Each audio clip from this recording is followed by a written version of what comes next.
is hiding money from a will that was left to them by a person they was cheating with. The person the Cancer was cheating with was a Leo. The Leo was their old fling. This Cancer is married, but whoever the Leo is, they left money for this Cancer in the will here.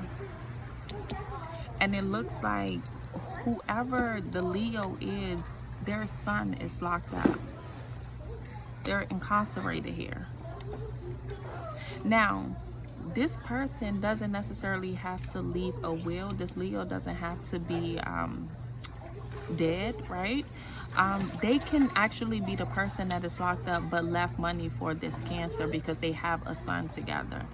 But this Cancer cheated on her husband with this Leo who is now incarcerated. But they left this person a stash.